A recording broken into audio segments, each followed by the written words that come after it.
Sherry, I want to ask you this. Yes, you have questions for us. I have questions for you. Okay. My first question, or really the main question, is, so you are about to embark on a new journey. Yes. Adding new pieces to your life. Yes, I am. Share a little bit about what you're doing and what brought you to the place to say yes to something that can the tears are going to start now. Yeah. Okay. I know. So first off, I want to say that I am starting at Flourish Institute of Theology. I'm going to seminary starting tomorrow, September 9th, which was my father's birthday. Oh, wow. And he was the one who was like, we're going to church from the time I was, so that's... An honor to him. Yes. The amount of pondering and praying I've been doing over this, I was raised in the church. I can't remember a time that I wasn't in the church. Accepted Christ when I was about 11 years old or so. I remember my Sunday school teacher was a member of the military, and he flew a helicopter, and he even appeared in, I forget the film, but it's one with a burning high-rise and helicopters going around it. Anyways, it just interesting. Like, he was a combat helicopter. Die Hard? No. It predated that. I'm sorry. Okay. This is one of those generational things. No. Yeah, I'll think about that. Anyways, I mean, but he had such a heart for Christ, and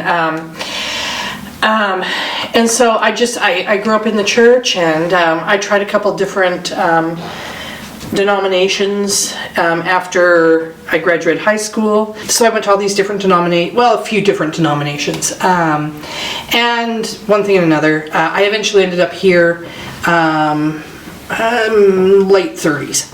And in that time I was teaching elementary school. I hit the table. We've been joking about that. I was teaching elementary school. It was something that I had an interest in as a young child, and I got into it. And the first year was loads of fun. I knew nothing, and we had a great time. I had 14 kids, and it was just fantastic. I don't think they learned a thing. But after that, I struggled so badly. I really did not want to be teaching. I fought tooth and nail to get out of it. Now, the tears are going to keep coming, so just deal with it. Sorry, it's me. But I know teaching was never my ultimate calling. But I know that God put me there for reasons, many reasons. And I don't want to make it bigger than it is, but I think of it as my time in the desert. Wandering in the desert, where I had to learn and grow and develop these skills. And so that when the family ministry coordinator position came up, and I found myself in a place where I had an abusive boss. Had I not had that abusive boss, I would have stuck it out for 3 more years. But with the wisdom of Bruce, who helped me to see that I had the money I needed to buy 3 years of retirement, I was able to retire. The family ministry coordinator position came up, and you look at the original one, and they could have just erased all of that and put my name, because it's everything I had been honing over those 27 years. Yeah. Nowadays, maybe not so much. But anyway, so in the 6 years I have been here, we had Bob Davis, and it was wonderful. It was sort of like ministry in high school, learning from him, and basically, here's your job, go forth and minister. And it started out well, and then we hit the pandemic, and then that just talk about change, right? And that's when Aunt Betty Studios was developed, and we adapted to ministry online, and then we came out of the pandemic, and then Bob passed suddenly, and I just have to say, because of the health issues I face when things like that happen, it affects me physically and for the long term, and I'm just this summer beginning to come out of that shock and being able to function. But Bob had encouraged me to attend seminary. And I like to say, in our very last in-person conversation, he reiterated he felt I had the gifting and talent and all that to go forward and do that. And I kept in my mind after that, don't put too much on that, because it was your last in-person conversation. You know, you can't overblow something.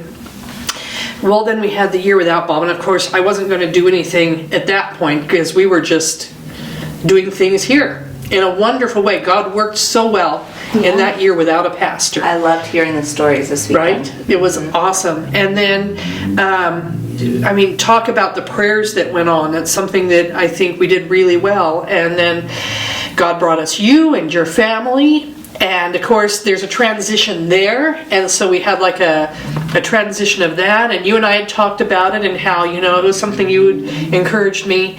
But it just kind of, I'm not saying it fell on deaf ears, but it's just like, yeah, I've got other things to do.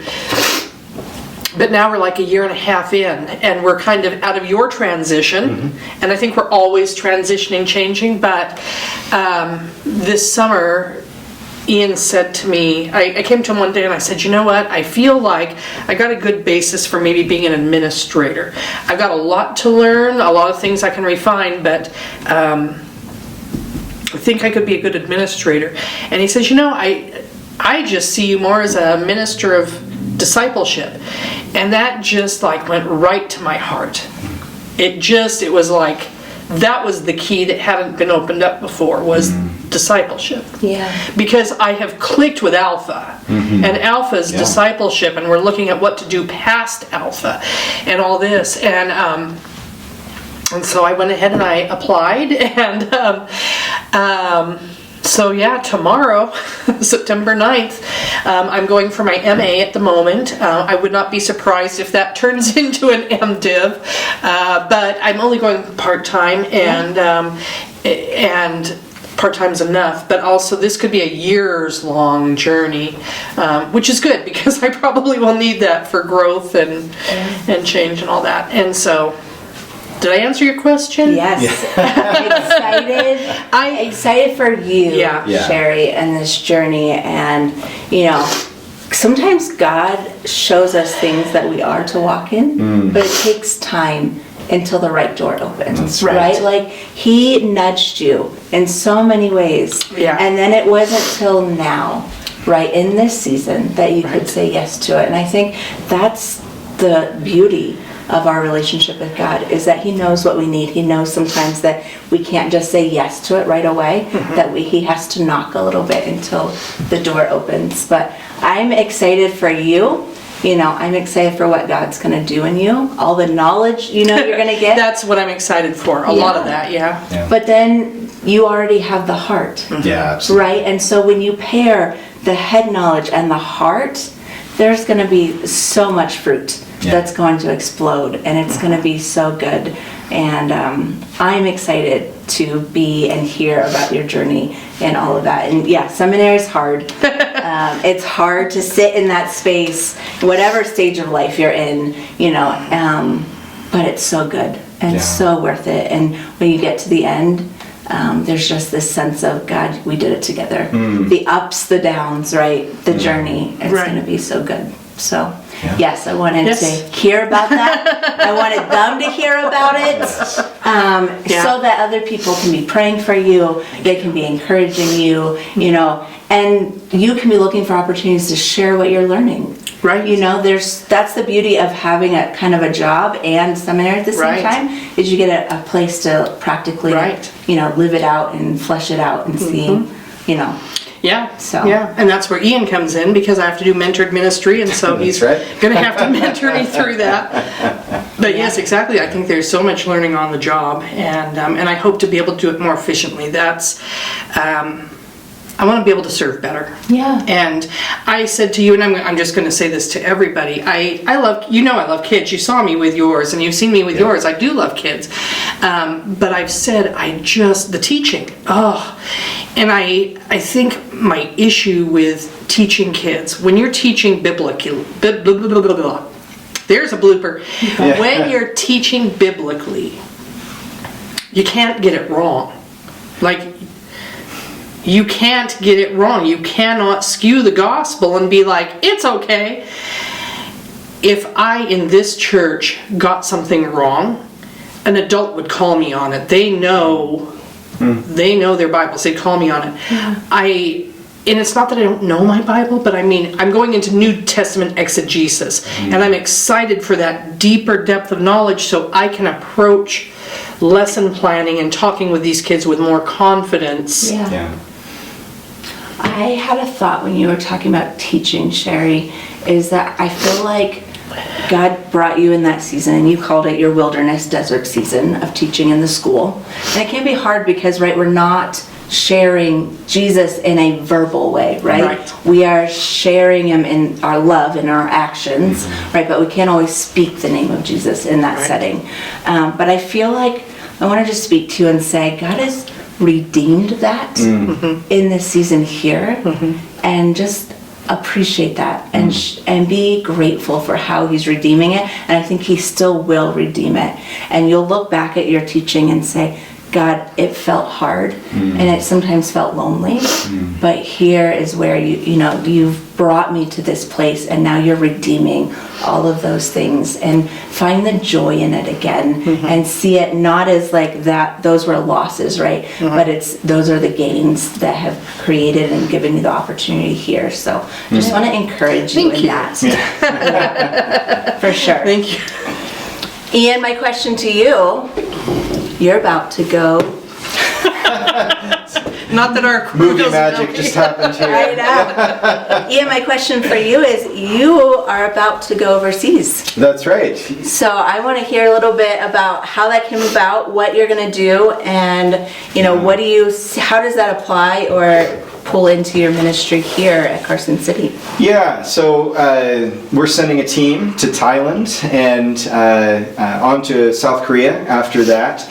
And we are going to Thailand to visit Lou Holly, who is a member of this church, grew up here, is part of that burger clan that we were talking about. Yeah. And she has served for many years with the Karen people in the kind of the hills and the mountains of Thailand. I want to be careful not to be too specific because I will say something wrong. I'm just going to go wherever they drive us to go. But we will be in the north of Thailand, and Lou has been, as I mentioned, serving a long time there, and she is getting ready to transition, where she's not retiring from that ministry, but she will be coming back to Carson City and doing that ministry from here, and that's going to be exciting for our church to have Lou local again.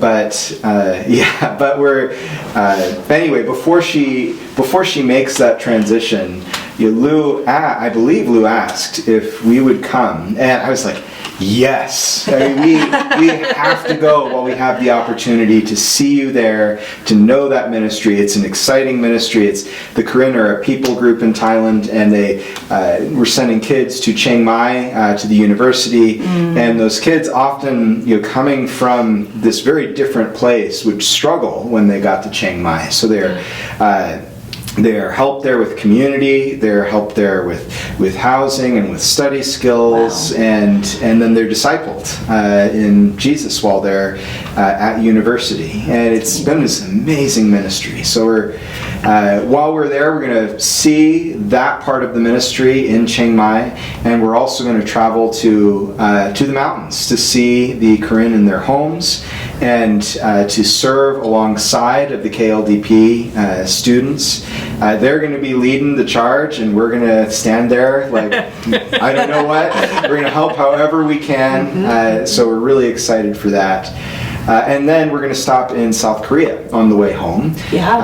South Korea is where many folks in our church had the opportunity to meet Pastor Lee, who has become a friend of mine and my family. And we are going to visit their church southwest of Seoul in a city called Bucheon, and build relationship with them. And we're going to talk about bringing some of their kids over to Carson City maybe next year. That's the hope, where we get to host them and show them what it's like to live in a place like this.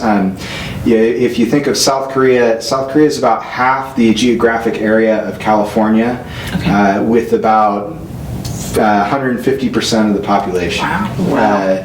So everything there, is just built up, and so very different sort of place to grow up. Very, very urban, and this is an urban urban church as well. I don't really know, where you use suburban versus urban in South Korea, but we're going to do those things. And what's most exciting about that relationship to me is it came out of nowhere, and it was this example of how, as Christians, we have family all over the world. Anyone who follows Jesus is our family. And Pastor Lee really demonstrated that for me and taught me something about that, because he took a risk on us and said, we just want to get to know you, and we want to continue that relationship. And I'm excited for how this fits in with young families as well, where we say, we want you to know that our faith is bigger than this place. And we want you to know that our world is bigger than this place. Because we had lots of conversations where people said, is it really like this in America? And sometimes we're like, yes! And sometimes we're like, yes. And we experienced the same thing in South Korea. So, wow, I've never seen life kind of like that. And so we hope that's a relationship that we develop long term, that blesses both of our churches in really profound ways. So we're going to log a lot of miles, lots of frequent flyer miles on this one, but we're really excited. Yeah. I love too, Ian, as your family was talking about your relationship when you guys went the first time, right? Yeah. Like how impactful it was for your kids. Yes. Right? And the idea, right, that there are believers everywhere. And so many, I think, kids miss that. They don't quite grasp that. And so to share that and then to bring this here, that relationship, and nurture it, is so exciting. One of my favorite memories from that first trip we took in 2023 was our kids meeting the Korean kids at the church. And so this is when we were in Korea, not when they came to us. And a lot of them, there was a big language barrier. Most of them couldn't really communicate verbally about it all. Yeah. But what happened? Right, the same thing that happens here. They started running all over the church, exploring all the nooks and crannies, playing tag or whatever game they were playing. And I want my kids to see the world that way. Yeah. Right? I want them, to know that people who live in even very far away places, even very different places, there is something just primal, profound, that we connect on this amazing basis. I think our whole world would be better if we all experienced that. Yeah, we talk about play as a universal language, right? Yes. Yeah. You can play together and not have to have words, and so key. I want to thank you both for inviting me into your space, into your church, into your home. Thank you so much. Our family has loved being here. My kids were like, when can we go back? When can we hang out? So they are counting down until we get invited back, but it's been a joy to be here with you both, and the entire First Pres of Carson City. Thank you for your warm welcome and the way you have just poured into our family. So well, thank you for accepting the invitation and being here and spending time with us this morning. So it's my joy. Yeah. Good. All right. Thanks for joining us, and we look forward to seeing you again soon. I would love that. All right. Bye. Bye.